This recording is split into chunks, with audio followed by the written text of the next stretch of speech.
من الشیطان الرجیم بسم اللہ الرحمن الرحیم ام یقولون افترا علی اللہ کذبا فإن یشاء اللہ یختم علی قلبک وَيَمْحُ اللَّهُ الْبَاطِلَ وَيَحِقُّ الْحَقَّ بِكَلِمَاتِهِ إِنَّهُ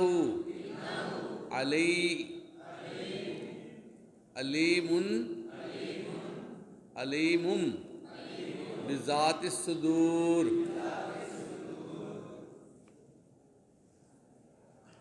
کیا یہ لوگ کہتے ہیں کہ پیغمبر نے اللہ پر جھوٹ باندھ لیا ہے؟ اگر اللہ چاہے تو اے محمد صلی اللہ علیہ وسلم تمہارے دل پر مہر لگا دے، اور اللہ جھوٹ کو نامود کر دیتا ہے اور اپنی باتوں سے حق کو ثابت کرتا ہے۔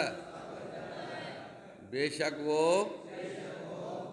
سینوں تک کی باتوں سے واقف ہے۔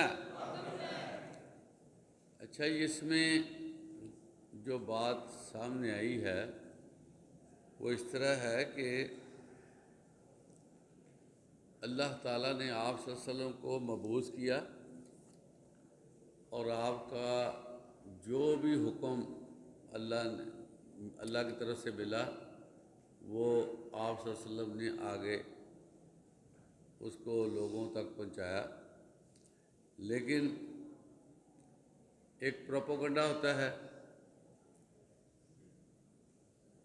ہمیشہ حق کو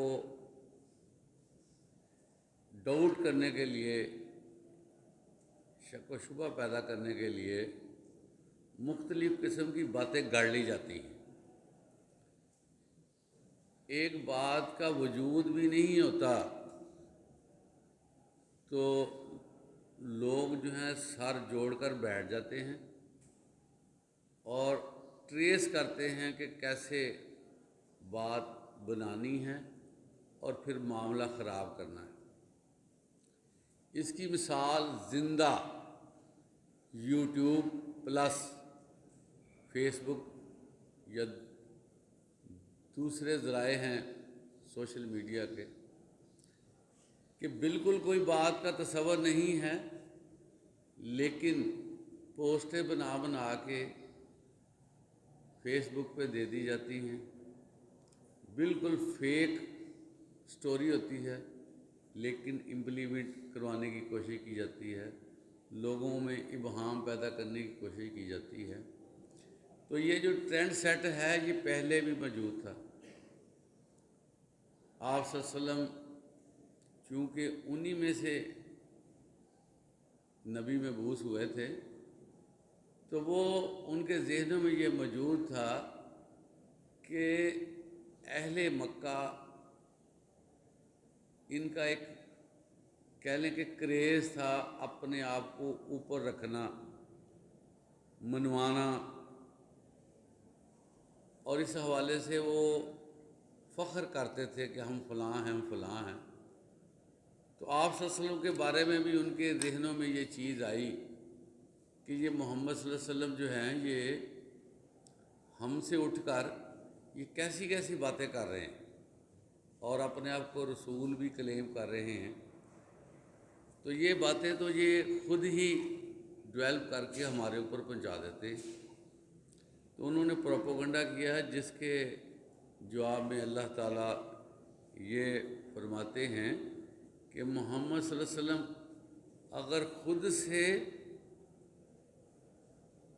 بات بناتے تو ہم ان کے دل پہ مہر لگا دیتے، ان کا دل حرکت کرنی بند کر دیتا، وہ سینس لیس ہو جاتے۔ اب یہ جو باڈی سٹرکچر ہے نا، یہ آپ کو شاید معلوم ہو، ویسے تو ہونا بھی چاہیے کہ سارا اللہ کے ہاتھ میں ہے۔ یہ جو دل کی دھڑکن ہے نا، یہ اللہ تعالیٰ چلاتا ہے۔ انسان کا دل جو ہے اللہ کی انگلیوں میں ہے، چاہے تو وہ ٹھپ کر دے، چاہے تو وہ چلاتا رہے۔ تو یہاں اللہ فرما رہے ہیں کہ اگر مجھ پر کوئی وہ بات کر کے اپنے طور پر لوگوں کو بتاتے تو میں ان کے دل کو بند کر دیتا۔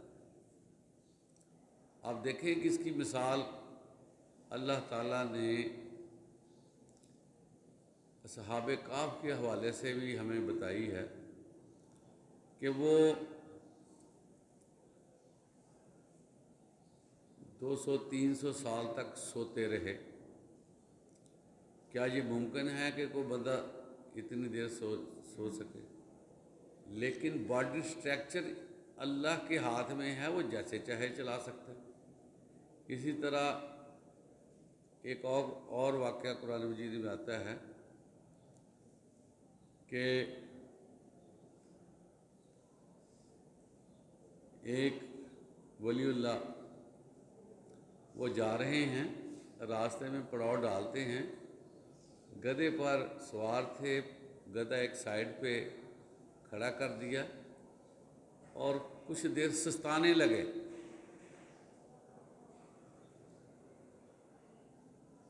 وہ کچھ دیر تک سستانے لگے اور اللہ نے اس کو اٹھایا کہ تم کتنی دیر تک سوتے رہ رہے؟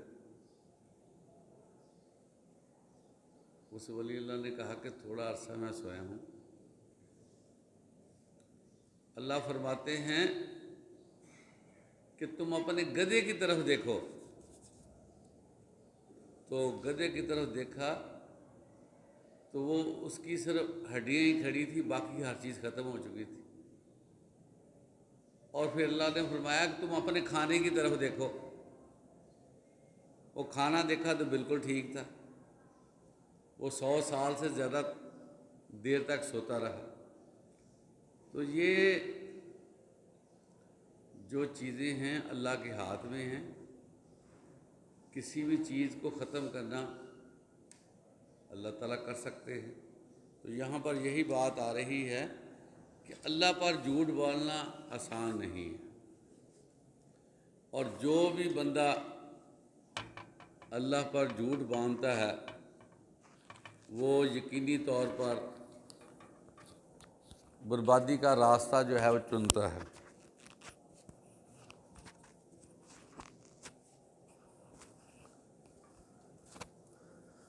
یہاں پر اللہ تعالیٰ فرما رہے ہیں کہ جھوٹ کو اللہ تعالیٰ ختم کر دیتا ہے۔ اور آپ نے دیکھا کہ جتنے بندے جو فخر اور تکبر میں، شرک میں مبتلا تھے، ان کا دنیا میں نام لیوا کوئی نہیں۔ اللہ کو ہر جگہ پر پکارتے رہے، یاد رکھا، تو ان کا ذکر قرآن مجید میں بھی ہے اور آپ صلی اللہ علیہ وسلم کی زبانی بھی وہ ذکر کیے گئے ہیں۔ اور جب ہم کہتے ہیں رب اغفر لی ولوالدی وللمؤمنین یوم یقوم الحساب، کبھی پتہ اس کا مطلب کیا بنتا ہے؟ کہ جب سے وہ مومن ہیں، حضرت آدم علیہ السلام سے جو مومن ہوئے ہیں نا، کھڑے ہو جاؤ تم، حضرت آدم علیہ السلام سے جو مومن ہوئے ہیں نا، ان کے لیے دعا کی جاتی ہے، پتہ آپ کو؟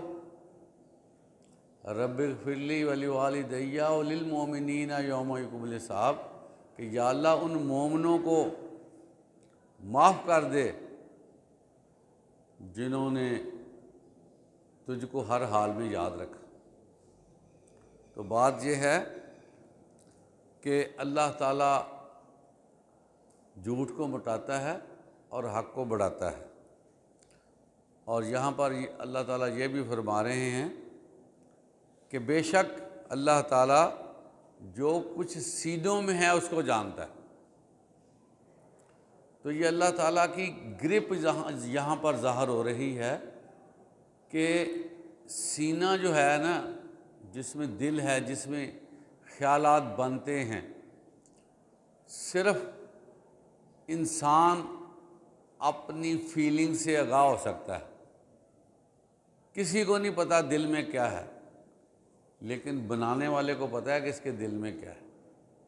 اس لیے کوئی بھی عمل کرتے وقت اس چیز کو مد نظر رکھنا چاہیے کہ اللہ مجھے دیکھ رہا ہے، اور جو بھی میں ارادہ کرتا ہوں اللہ پہلے سے اس کو بانپ لیتا ہے۔ والذی یقبل التوبۃ عن عبادہ